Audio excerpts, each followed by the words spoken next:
Hands where I can see them, now. The command cut through the cold night air like a blade, sharp and immediate, freezing everything in place before the sound even finished echoing. Ava Johnson stood still under the flickering glow of a single overhead streetlight, its pale beam catching the faint shimmer of dust drifting across the empty parking lot. 3 patrol cars surrounded her in a loose triangle, engines humming low, red and blue lights pulsing in slow, relentless rhythm that painted the asphalt in alternating waves of color. The smell of hot metal and engine exhaust lingered in the air, thick and unmoving. She didn't raise her voice, didn't flinch, didn't step back. Her hands lifted slowly, palms open, steady, as if the world around her had no authority over her breathing. Officer Daniel Brooks moved closer, his boots scraping softly against the pavement, one measured step at a time, his posture rigid with control, his eyes locked onto her like he had already decided what she was before she spoke a single word. The faint crackle of his radio filled the silence between them, distorted voices whispering codes and fragments that no longer mattered. "You matched the description," he said, his tone flat, practiced, as though this moment had played out 100 times before. Ava's gaze didn't shift. She looked past him, not in defiance, but with a calm that didn't belong in a situation like this. The light caught the edge of her face, revealing nothing but composure, something quiet and grounded that didn't bend under pressure. A second officer circled behind her, footsteps slower, cautious, while another rested near the hood of a cruiser, watching, waiting, hand hovering just enough to show readiness without saying it out loud. The air tightened, like a held breath stretched too long. Brooks reached for his cuffs, the metallic click snapping open with a sound that echoed louder than it should have in the empty space. A small sound that carried weight, finality, assumption. He stepped in close enough to cast a shadow over her, close enough to take control of the moment completely. Ava inhaled once, slow and even, her voice barely above a whisper, but clear, steady, grounded in something deeper than the scene unfolding around her. "You might want to step back." Brooks didn't move. The corner of his mouth tightened, not quite a smile, not quite irritation, just the reflex of someone who didn't expect to be questioned. The lights kept flashing. The engines kept humming. Somewhere in the distance, a faint sound brushed the edge of the silence, so soft it almost didn't exist at all.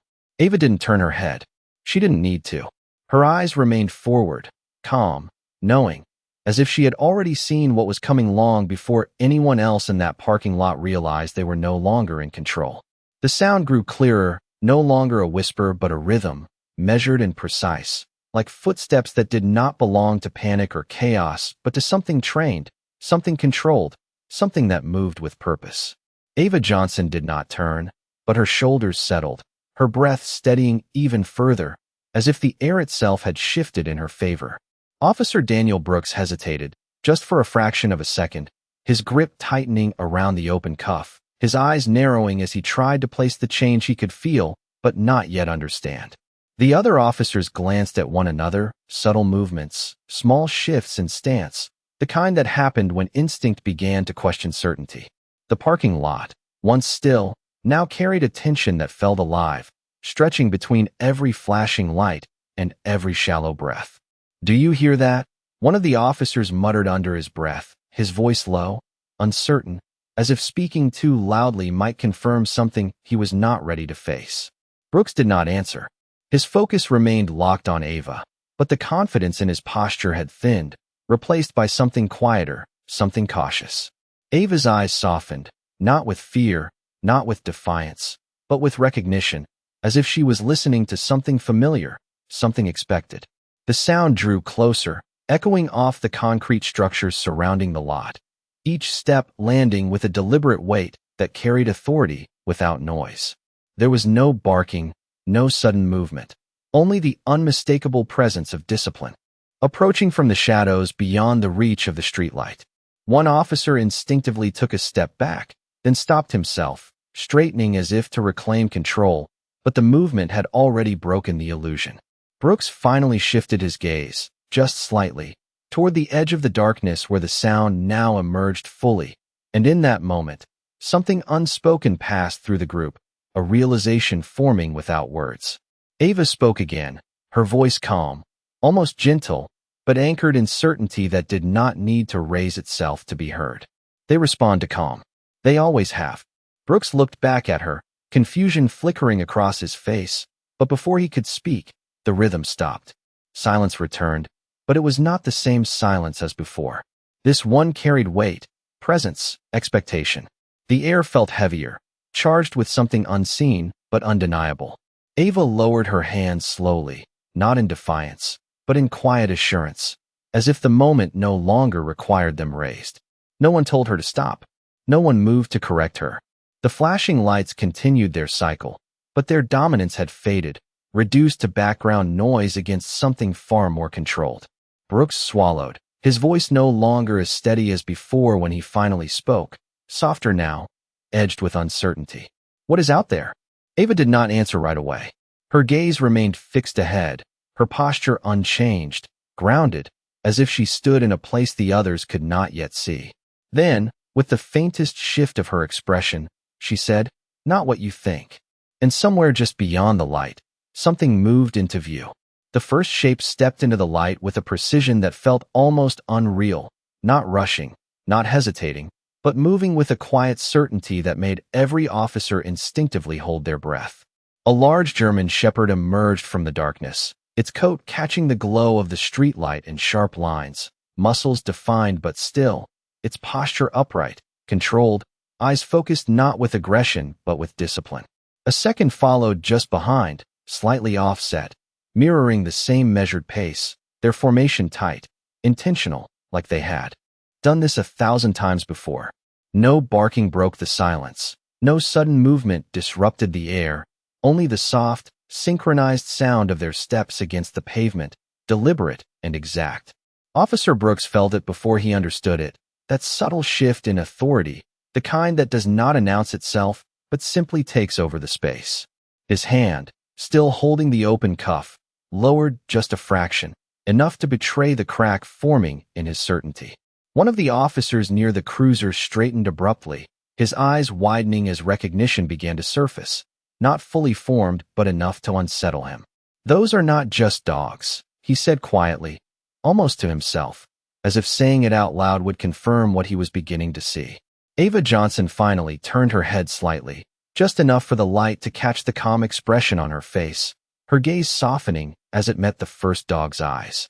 The animal stopped exactly 2 feet in front of her, sitting instantly without a command spoken, its partner taking position beside it in perfect symmetry, both alert, both waiting, their focus centered entirely on her. The silence deepened, thick and heavy, pressing against the officers who now stood frozen in place, unsure whether to step forward or hold back. Brooks swallowed, his voice no longer carrying the same edge it had moments ago. "Are they yours?" The question sounded smaller than he intended, stripped of authority, edged with something closer to uncertainty. Ava did not answer immediately. Instead, she lowered her hands fully, her posture relaxed now, grounded, as if the situation had already shifted beyond the reach of commands and assumptions. One of the dogs tilted its head slightly, eyes flicking toward the officers, and then back to her, awaiting direction, patient, unwavering. A faint metallic glint caught Brooks's attention, and he leaned forward just enough to see it clearly, the tag on the dog's collar reflecting the light. Not decorative, not civilian. It was marked, precise, official, the kind of detail that did not belong to ordinary ownership. The realization moved through him slowly, like a delayed echo finally reaching its source. Behind him, another officer took a cautious step back, the movement subtle but undeniable, as if his body had already made a decision his mind was still catching up to. Ava's voice came then, quiet, steady, carrying no need to prove anything, only to state what already was. "They are trained to protect," she said, her tone even, controlled, not a warning, not a threat, simply truth. The dogs remained still, their presence filling the space with a calm authority that no flashing light could overpower.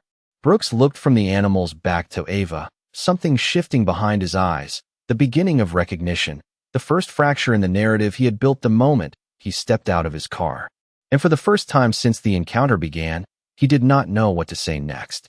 The weight of the moment settled deeper into the space, pressing against the flashing lights and humming engines until even those familiar sounds felt distant, secondary, like echoes from a scene that no longer held control. Officer Daniel Brooks straightened slightly, but the motion lacked the certainty it once carried, his posture now caught between authority and hesitation. His eyes moved again to the collars, focusing harder this time, reading what had been invisible just seconds ago. The insignia was not decorative, not optional, but official, stamped with the kind of precision that came from structured systems, from institutions that did not make mistakes about ownership or purpose. His breath slowed, just enough for the realization to take shape, piece by piece. Ava Johnson remained still, her presence anchored, unshaken, as if she had never stepped into their version of the situation at all. One of the dogs shifted its weight slightly, not forward, not back, but into a more grounded stance, its ears alert, its gaze steady, scanning without urgency, without fear, simply aware. The second mirrored the adjustment, their movements synchronized in a way that spoke of training far beyond basic obedience. Brooks lowered the cuff in his hand completely now, the metal catching the light as it hung loosely at his side, no longer the center of the moment. Behind him, one of the younger officers cleared his throat quietly, the sound small but noticeable in the silence. "Sir," he said, careful, measured. "Those look like K9 units." The words hung in the air, not as a question, but as a recognition that had arrived too late to be ignored. Brooks did not respond immediately. His jaw tightened slightly, his mind working through the shift, recalibrating the assumptions he had built from the moment he stepped out of his vehicle. Ava's gaze moved from the dog's back to him, calm, steady, not confrontational, but present in a way that demanded acknowledgement without force. "They were trained to respond to command presence," she said quietly, her voice even, controlled, carrying the weight of experience rather than explanation. The phrase landed differently now, not as a statement to be dismissed, but as something that redefined the entire encounter. Brooks exhaled slowly, the tension in his shoulders easing just enough to show that something inside him had changed. He glanced at his fellow officers, noticing for the first time their uncertainty, the subtle shifts in stance, the way their hands had lowered, their focus no longer fixed on Ava but divided, reconsidering. The parking lot no longer belonged to flashing lights and raised voices. It belonged to stillness, to control, to something quieter but stronger. Ava took a small step forward, not aggressive, not challenging, but deliberate, her movement matched instantly by the dogs as they adjusted beside her without breaking formation. No one moved to stop her. No one gave a command. Brooks watched closely, his voice softer now when he finally spoke. "What unit are they from?" The question carried respect now, not suspicion. Ava paused, just for a moment, as if deciding how much to reveal, her eyes reflecting the streetlight in a calm, steady glow. Then she answered, her tone simple, direct, leaving no room for misunderstanding. "The same one you were trained to recognize." And in that instant, the last piece fell into place, not with noise or force, but with silence that spoke louder than anything that had come before. The silence did not break, it deepened, settling into the kind of stillness that forced every person present to feel it, to sit inside it, to recognize that something had shifted beyond their control. Officer Daniel Brooks stood motionless, the weight of Ava Johnson's words lingering in the air long after she spoke them, each syllable carrying more authority than any badge or command he had relied on just moments before. His eyes moved again to the dogs, studying them now not as unknown variables, but as trained assets, disciplined, precise, unmistakably aligned with a system he had been taught to respect. The posture, the spacing, the complete absence of unnecessary movement. It all clicked into place with a clarity that left no room for denial. Behind him, one of the officers slowly adjusted his stance, no longer squared forward but angled slightly away, a subtle shift that revealed his uncertainty, his instinct recalibrating in real time. Another officer lowered his radio completely, the quiet static fading into nothing as the need to communicate outward dissolved in the presence of something far more immediate. Ava remained exactly where she stood, calm, grounded, her breathing even, her expression composed in a way that did not demand attention but held it effortlessly. She did not step forward again. She did not repeat herself. She simply existed within the space as it transformed around her. Brooks inhaled slowly, the air feeling different now, heavier, as if every assumption he had made was being pulled apart and examined in silence. You said they were trained to respond. He began, his voice no longer sharp, no longer commanding, but searching, careful. Trained by who? The question hung between them, not as a challenge, but as an attempt to understand what he had missed.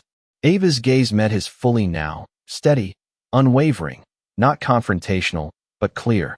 One of the dogs shifted its focus briefly toward Brooks, not threatening, not reactive, simply aware, then returned its attention to her without needing instruction. The control was complete, seamless, unquestionable. Ava exhaled softly, her voice measured, grounded in something deeper than the moment itself. By people who do not make mistakes about what they protect, she said. The words settled into the space with a quiet finality that carried more weight than any raised voice could have. Brooks felt his grip loosen entirely, the cuff in his hand now just an object, no longer a tool of authority. He lowered it fully, letting it rest against his leg, the metallic edge catching the fading light as if marking the end of something unspoken. Behind him, another officer took a small step back, this time without correcting himself, the movement accepted, understood. The formation that had once surrounded Ava no longer existed. It had dissolved without command, without instruction, simply because it no longer made sense to hold it. Brooks glanced once more at the insignia on the dog's collars, then back to Ava, the realization now complete, undeniable. His voice, when it came again, carried something new, something closer to respect than suspicion. We misread this, he said quietly, not as an excuse, but as an acknowledgement. Ava did not respond right away. She simply looked at him, her expression unchanged, not seeking apology, not demanding correction, only present. The dogs remained still at her side, their quiet presence reinforcing everything that had already been understood. And in that moment, under the fading pulse of red and blue lights, the power in the space no longer belonged to those who had arrived first, but to the one who had never needed to prove it at all. The night seemed to exhale slowly, as if the tension that had once filled the parking lot was finally releasing its grip, leaving behind a quiet that felt deeper than before, more deliberate, more aware. The flashing red and blue lights continued to pulse, but their urgency had faded into something almost distant, like a memory still trying to catch up with reality. Ava Johnson stood unmoved, her presence steady, her posture relaxed but grounded, as if she had stepped out of the chaos long before anyone else realized it was over. The two dogs remained at her side, silent, composed, their attention anchored to her in a way that required no visible command, no gesture, no reinforcement. Officer Daniel Brooks shifted his weight slightly, the movement subtle but revealing, as though he was adjusting not just his stance, but his understanding of everything that had led to this moment. His eyes lingered on Ava, no longer searching for confirmation, but processing what had already become clear. The other officers stood back now, no longer forming a perimeter, no longer creating pressure, their positions open, uncertain, as if they were waiting for direction that would not come. The air carried a faint breeze, brushing across the lot, lifting small particles of dust that caught the light and drifted slowly, unhurried, like the moment itself had slowed down. Ava's gaze moved briefly toward the distance, beyond the patrol cars, beyond the reach of the artificial lights, as if she was measuring something unseen, something internal. Her voice, when it came, was soft, almost reflective, but grounded in certainty that did not need emphasis. Control is not about who shows up first, she said, her tone even, steady. It is about who understands the situation.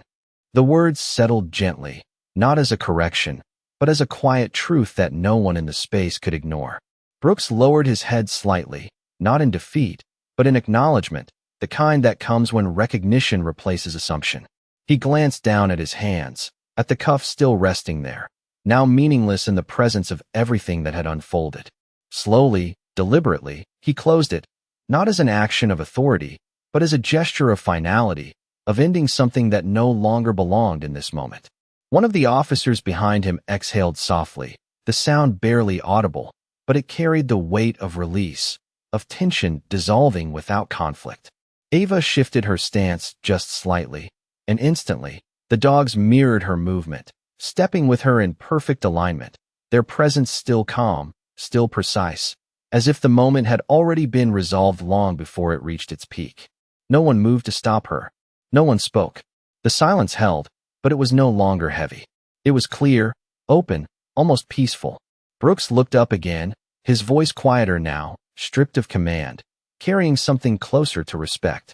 "We should have listened first," he said more to himself than to her. Ava did not respond. She did not need to. Her eyes met his for a brief moment, calm, steady, offering no judgment, no triumph, only presence. Then she turned, her movement smooth, unhurried, and began to walk toward the edge of the lot. The dogs followed instantly, their steps silent, synchronized, their focus never leaving her. Behind them, the lights continued to flash, but they no longer defined the scene. They were just background now, fading into the quiet as Ava and the two disciplined shadows beside her moved forward, leaving behind a space that had been changed not by force, but by something far stronger, something that did not need to raise its voice to be understood. The sound of her footsteps faded slowly against the pavement, soft, measured, steady, until it became part of the night itself, leaving behind a stillness that no one in the parking lot seemed ready to break. Officer Daniel Brooks remained where he stood, eyes fixed on the space Ava Johnson had just crossed, as if the absence she left behind carried more weight than her presence ever needed to. The flashing lights continued their rhythm, but now they felt hollow, stripped of meaning, reflecting off empty asphalt instead of control. One of the officers shifted awkwardly, glancing toward Brooks, waiting for direction that did not come. The hierarchy that had once guided every movement now felt uncertain, as if it had quietly unraveled without anyone noticing the exact moment it began. Brooks exhaled slowly, running a hand across his jaw, the gesture small but heavy with thought, with realization that had not fully settled yet. His eyes drifted back to the point where the two dogs had stood, replaying the precision of their movements, the absolute discipline, the unmistakable authority that had required no announcement. She knew. One officer said quietly from behind him, his voice low, almost hesitant, as if speaking too loudly might disrupt whatever clarity had just formed. Brooks did not respond immediately. He took a step forward, then stopped, the motion incomplete, as if unsure whether he was meant to follow or simply remain. His gaze lifted slightly, catching the faint silhouette of Ava in the distance, her figure moving steadily toward the edge of the lot, the two dogs beside her like shadows that never broke formation. Something about it stayed with him, not just the control, not just the discipline, but the quiet certainty she carried into a space that had not offered her the same in return. Another officer approached slowly, his posture less rigid now, more human, less defined by procedure. "We got a call," he said carefully. Description matched, location matched. "We did what we were trained to do." Brooks nodded once, but the motion lacked conviction, as if the words did not fully explain what had just happened. "Training tells you what to look for," Brooks said finally, his voice thoughtful, quieter than before, "but it does not always tell you what you are actually seeing." The statement lingered, not directed at anyone in particular, but present enough that every officer within earshot felt it. The night air moved again, carrying a faint coolness that brushed across their uniforms, grounding them in a moment that no longer felt routine. Brooks turned slightly, looking back at his team, seeing them differently now, not as extensions of command, but as individuals standing inside the same realization. No one spoke. No one needed to. In the distance, Ava slowed briefly, her figure pausing near the edge of the light, where darkness began to reclaim the space beyond. One of the dogs turned its head slightly, scanning the surroundings before settling again at her side, perfectly aligned, perfectly aware. Brooks watched closely, something unresolved still pulling at his attention, something that did not sit neatly within the explanation he had accepted. His voice came again, softer, almost to himself. "There is more to that than we saw." And though no one answered, no one dismissed it either, because deep down, every one of them felt it. that what had just unfolded was not just a misunderstanding corrected, but a moment that revealed something far deeper, something they had not been trained to recognize, something that would not leave them as easily as the figure now disappearing into the night. The night stretched on, but something in it had changed, something subtle yet undeniable, like a shift in gravity that no one could see but everyone could feel.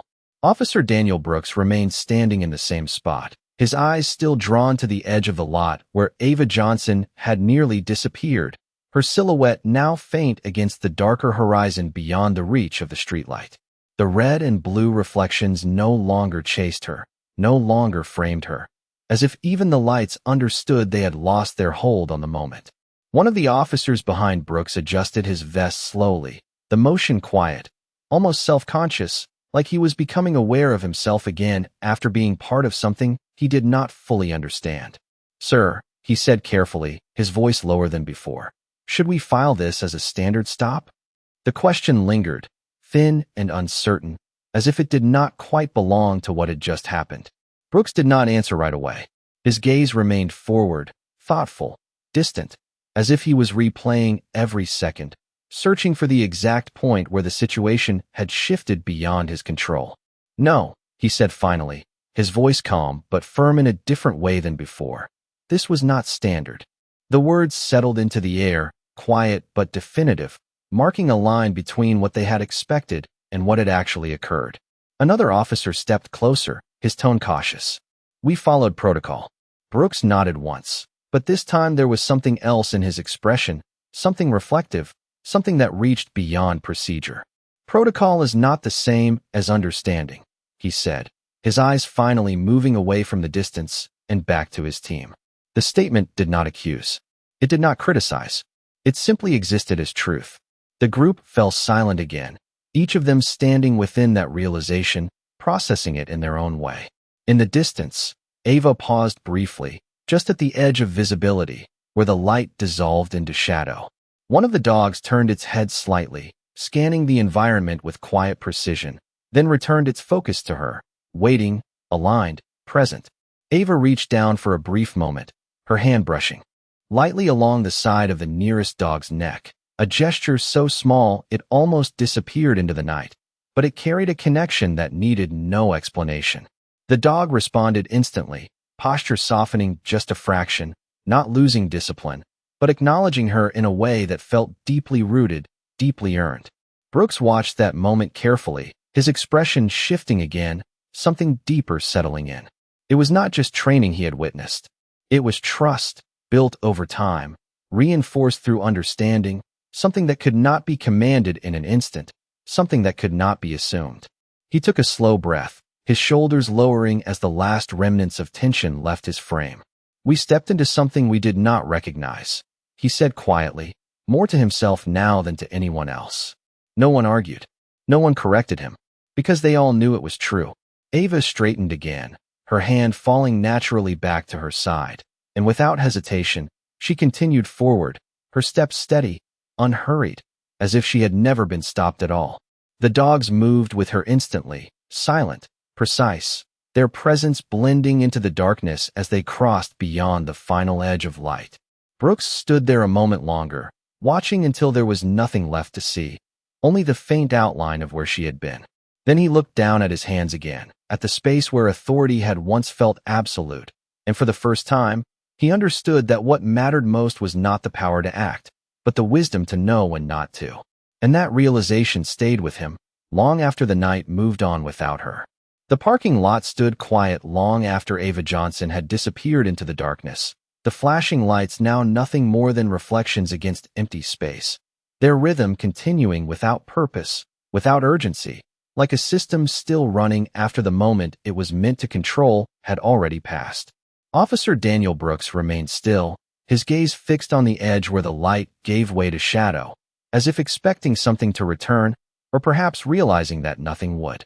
The night air moved gently through the open space, carrying with it the faint echo of what had happened, not loud, not dramatic, but undeniable. One of the officers shifted behind him, the sound of boots against pavement breaking the silence just enough to remind them they were still there, still present, still part of something that had quietly changed. "Sir," the officer said, his voice softer now, no longer driven by urgency. "Do we clear the scene?" Brooks did not answer immediately. His eyes lowered slightly, taking in the details that had once defined the situation, the patrol cars, the lights, the positions they had taken, all of it now feeling out of place, like a script that no longer matched the story. He looked down at his hand, now empty, the cuff no longer visible, no longer relevant, and then slowly lifted his gaze back toward the distance. "Yeah," he said finally, his voice calm, measured, but different, stripped of assumption, grounded in something more aware. "We clear." The words carried through the space, not as a command, but as a conclusion, quiet and final. The officers began to move, slowly at first, returning to their vehicles, their steps less rigid, less defined, as if each of them was still processing what had unfolded in their own way. Doors opened, engines shifted, radios crackled back to life, but none of it held the same weight it had before. Brooks remained where he was for a moment longer, watching the empty edge of the lot, the place where Ava had walked away without resistance, without explanation, without needing either. His shoulders lowered slightly, the tension fully gone now, replaced by something quieter, something reflective. He reached up and removed his cap, holding it briefly in his hand, not out of routine, but out of respect for something he had not recognized when it stood right in front of him. The gesture was small, almost invisible in the low light, but it carried meaning that did not need to be spoken. He placed the cap back on slowly, his movements deliberate, as if resetting himself, not just for the next call, but for the understanding he would carry forward. In the distance, beyond where the lot ended, the darkness remained still, undisturbed, holding the path Ava had taken, a path that no longer needed to be seen to be understood. Brooks turned at last, walking back toward his cruiser, each step grounded, measured, different from the ones that had brought him here. He paused at the door, his hand resting briefly on the handle, and for a moment, he looked back once more, not searching, not questioning, just acknowledging. Then he got in, the door closing with a soft, final sound, and as the engine started and the lights dimmed, the scene returned to stillness, but it was not the same stillness as before. It was quieter, deeper, shaped by a moment that had revealed something simple and lasting. That power without understanding is empty, and that sometimes the strongest presence is the one that never needed to raise its voice at all.